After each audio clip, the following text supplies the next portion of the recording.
I have the GPD WIN 5 in my hands. This was the primary objective of our trip. Let's start by examining its external design. It's important to note that when compared to the GPD WIN 4, this is an entirely distinct device. Regarding screen size, the WIN 4 features a 6.0-inch display, whereas the WIN 5 boasts a 7.0-inch screen, matching the dimensions of the GPD WIN Mini.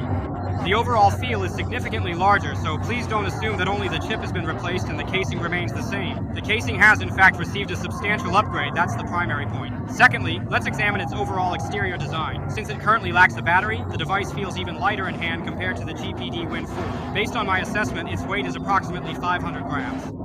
It weighs around 500 grams, perhaps even a bit less. Let's examine its full port configuration. On the top, you'll find a Thunderbolt, a USB 4, and on this side, a USB Type-A. Since it features a 395 cooling system, its dual fan and dual fin heat dissipation setup is quite comparable to what you'd find in laptops.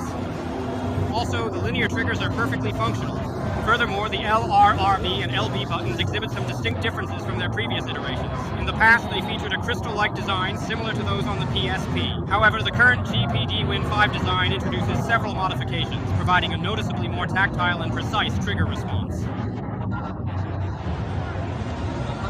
Its overall design is very much like the PSP, with volume up, down, and menu buttons on the bottom. Currently, there are no ports at the bottom, but I'm not sure if they will add a Type-C port there in the future. As of now, there are only 2 ports in total, which, to be honest, doesn't quite fit GPD's usual attribute of having many ports. The device feels quite rounded and smooth to the touch, and it's very comfortable to hold.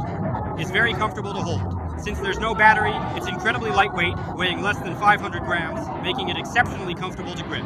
Now let's take a look at its practical aspects. First off, without further ado, let's dive straight into the features. We'll begin by examining the CPU's performance score.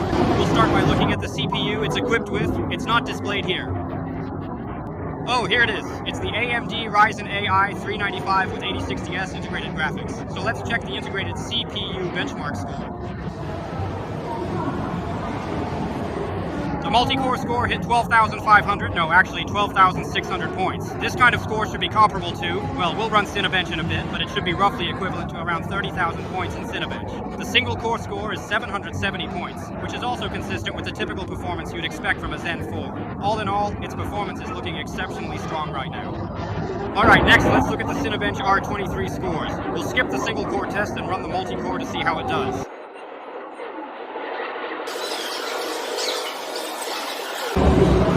You can all see the score. It's over 30,000 points, just as we estimated. I'm not sure at what wattage it achieved that 30,000, but I'll take a wild guess. A wild guess of around 70 watts. Next, we'll do a stress test for you. A burn-in test to show you its actual performance. Alright, we're currently conducting a CPU-only stress test, and the results align closely with my predictions. Initially, it's drawing around 70 watts, and the temperature is holding steady at 73 degrees, which is quite impressive for its thermal management. We'll let it run for a bit, perhaps 5 minutes, to observe if it can consistently maintain 70 watts under real-world conditions. It's been running for about a minute now, and although it's quite noisy here on site, let's try to gauge the noise coming from the air vent. Ah, I can't measure it. That 80 decibels is clearly just the ambient noise here at the scene. But that's alright. We also brought along this thermal gun. Let's take a look. We'll check the machine's temperature. The screen is only around 43 degrees Celsius, which, if you're familiar with handheld devices, is actually better than the WIN Mini's temperature. The temperature of the controller grip is actually a bit lower. In the middle, this central area should be where the CPU is located. Let's observe. It's approximately 45 degrees, around 45 degrees. Below the device, there's a heat source located here, also roughly 45 to 47 degrees. There's a particular spot here, which could possibly be the screen's IC.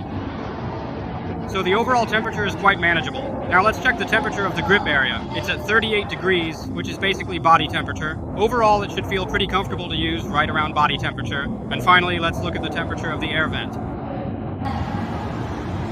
The air vent temperature isn't high either. In fact, it's a bit lower than the screen side. The vent only reaches about 43 degrees. I'll actually touch it to get a feel for it. The air coming out just feels slightly warm, not hot at all. Regarding the overall thermal management, it's still consistently maintaining 70 watts, with the overall temperature hovering around 80 degrees. Of course, there's still a slight upward trend, but I expect this machine to stabilize at around 70 to 80 watts and 80 degrees, which should be a predictable performance. As for its future, since I can't hear the noise level now, I'll move closer for you to listen.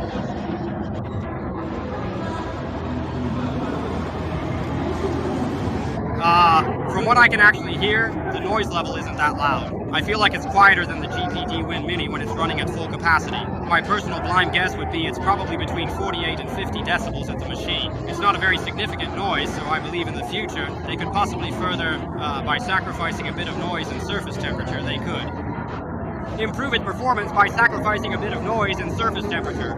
70 watts is not bad, but for an i3050, it might still be leaving some performance on the table. Next, let's look at its actual graphics performance. We're now running ×5, which is a representative DX12 test, to see its overall performance. I predict that at around 70 watts, the 8060S should be able to score around 9,000 points. I'll give you a conservative estimate, 9,000. Let's take a look at the actual performance. Looking at the initial frame rate, it's approximately 60 frames per second. This should result in a time spy score of roughly 10,000 points, maybe just slightly under. As you can see, the CPU's power consumption is consistently stable at about 68 watts, so the power delivery, in fact, is quite impressive. SoC power is about 70 watts, CPU shows 68, likely with integrated graphics. Temps around 75 degrees, quite cool. This is actually a bit higher than the 65 watt performance output they showed in their official pre-release video. It's quite a welcome improvement, and I even think it could be pushed further. I believe 80 watts should be achievable. Now that our integrated graphics test is halfway through, let's go ahead and measure its temperature again. The CPU area remains at approximately 45 degrees. The spot that was slightly warmer below it has now reached about 49 degrees, making it a bit hotter than previously. The air outlet is still around 41 degrees, which is relatively cool. Therefore, the overall thermal management of this machine is quite impressive, exceeding my expectations significantly. Alright, the results are in. The actual graphics score is, it scored 9,680 points. That's actually a bit higher than I anticipated. Considering it's a 70 watt 395, this should be considered a normal performance output. Due to time constraints, we won't be testing Far Cry Extreme. You can draw your own conclusions by comparison. I'd estimate its performance to be around 11,000 points. Lastly, let's explore some other notable features of this machine. First, the power button is now distinct, unlike previous designs where it was situated on the top. Now it's been relocated to the bottom left corner, making it quite prominent. I'm currently uncertain if it incorporates fingerprint recognition. I'll definitely check with the SAP about that shortly. Furthermore, its current trigger mechanism is now adjustable. It operates as a linear trigger, but if I toggle this setting, it transforms into a tactile stepped trigger that provides feedback. They've also been... Some user-friendly considerations are definitely noticeable. Secondly, the interface located on the back of the device appears to be its battery port. The official package also conveniently includes an approximate 80 watt-hour battery. This design makes it quite convenient for usage. As you can observe, the battery is directly attached to the back as an external component. You simply lift it upwards like this, and for installation, you just attach it in this manner. You simply snap it right into place. Just pinch the buttons on both sides and then let go, and it should easily click right on. Hey, yes, that made a bit of a cracking sound. Actually, it's still slightly loose. We really hope that the final retail version will be made a little more firm and secure. However, once it's completely fixed in place, it feels quite sturdy, and then the entire battery itself doesn't need to be. This device does not need to be shut down, it's hot swappable. As soon as you plug it in, you'll see a battery icon appear indicating it's connected. This battery has a substantial capacity of 80 watt hours. However, for this particular machine, with its high-performance CPU drawing 70 watts, the actual usage time, if you were to operate it at peak performance, would likely be around an hour. The physical size of this battery is quite... From its appearance, it seems about right, likely around 80 watt hours, indicating a relatively high overall density. We'll check its actual weight shortly. Additionally, it features a special, subsequently added expansion dock capable of charging the battery. This dock also offers the ability to extend and provide various peripheral interfaces, thereby addressing the device's inherent limitations regarding its own ports. The machine itself is powered by a DC. The device is powered by a DC power supply. It's a 180 watt unit. Since the power cord isn't the final retail version, we won't be testing it out for everyone. And finally, let's take a look at this machine. I just estimated its weight to be around 500 grams, so now we'll actually see what its true weight is. It's a bit heavier than I had anticipated. I currently have an external hard drive connected here. If I unplug it and then remove the cable, the device will shut down. It actually weighs around 600 grams. Given that this is not the final retail version, and there's a power cord attached, plus my setup isn't perfectly stable, just keep in mind it's approximately 600 grams. Next, let's examine the weight of the battery.